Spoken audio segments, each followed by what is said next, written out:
Hi, I'm Melissa Cole with Minnesota Department of Transportation. Jerry made me do this one since he has so many other presentations, so I'm not used to presentations, so I'm just going to kind of do similar, look at the questions that were sent out and kind of go through that, and then also talk about some of the newer things we've been experimenting. So performance measures of MnDOT roads that are kind of reported every year in our annual report by our Pavement Management Office are ride quality, surface rating, pavement quality index, and remaining service life.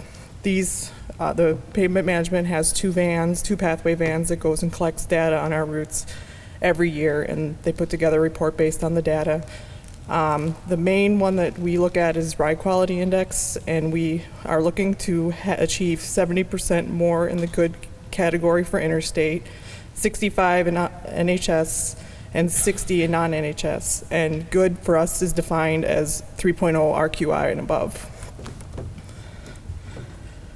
Our 2016 preventative maintenance plan includes about $20 million, and is the majority of it's chip seals, microsurfacing, and crack seal. This is in our state transportation improvement plan, or STIP, and but the districts also do get some money to use, but it's not limited to just PM. So they do projects, chip sealing, microsurfacing, crack sealings with some of that money also. Preservation guidelines and documents. Currently, we're working on a preservation manual. We are using the Illinois Chapter 52 and also South Dakota, kind of some information from there and reworking it. We hope to have a draft completed by the end of this year. Our Pavement Management Office also has decision trees based on condition, traffic, things like that, to help decide what should be done when. ADT by preservation treatment. Our decision trees currently say less than 10,000 ADT chip seal, greater than 10,000 ADT microsurface. However, we have successfully chip sealed a lot higher volume roads, one being Min Road, which is 58,000 ADT, and then Interstate I-35 north of the Twin Cities, 18,000 to 20,000 ADT in that section. I included a link to a YouTube video. I'm not going to try clicking on it here, but it's a video of Tom Wood describing us chip sealing Min Road, or a high volume road.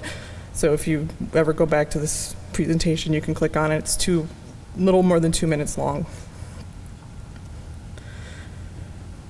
Some successful treatments. We feel we have some of the best chip seals and microsurfacing specifications in the nation. We're proud of the fact that AASHTO is using parts of our spec for the national spec.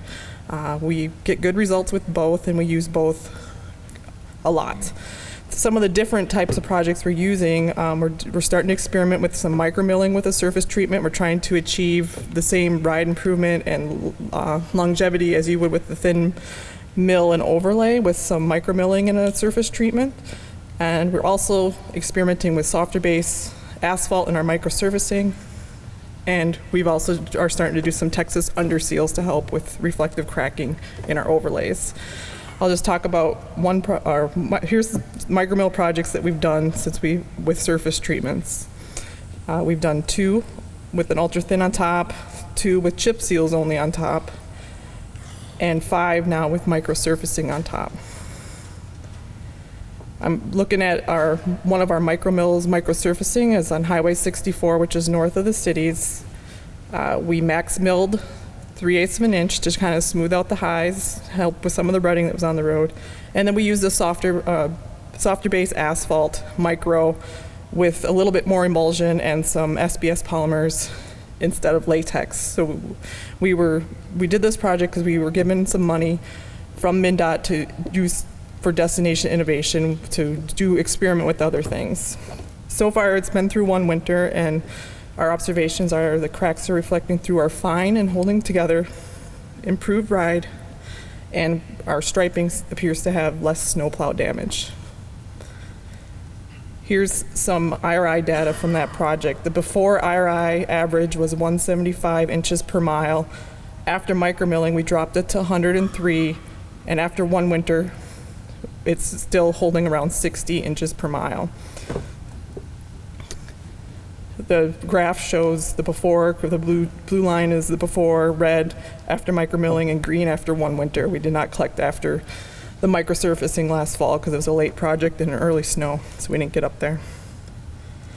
And here's a picture taken in approximately the same location. The top picture is the before condition, and the bottom picture is after 1 year, what that microsurface looks like after micromill microsurface. We also are looking at Texas underseals. We've had good results so far. We've done 8 projects as of 2014 construction. It's basically a chip seal before an HMA. It can be placed on either milled or non-milled surface. We use 3/8- chips, ERS2P. We lighten the aggregate cover, and as soon as you're done rolling and sweeping, you can pave the overlay.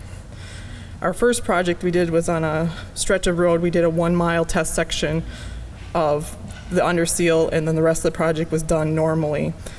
We had, if you see the top line, this is reported RQI, held many years, and now is finally starting to kind of drop off, but our control section after the first winter dropped back to the beginning RQI before the project was done. And this was a 3-inch mill, 4-inch overlay project.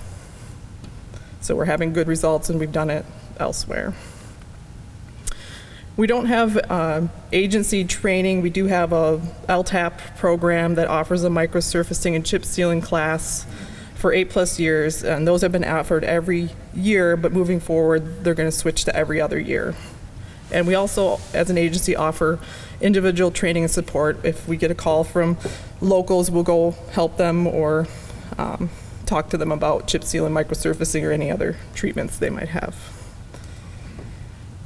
This table, this is for our forecasting reliability pavement management. This is taken right from the annual report that pavement management puts out, and we are predicting pretty accurately with our models that we have in pavement management. 2.6% off on the good and less than 1% off on the poor. And there's a picture of the North Shore of Minnesota that I just was at last weekend. So any questions?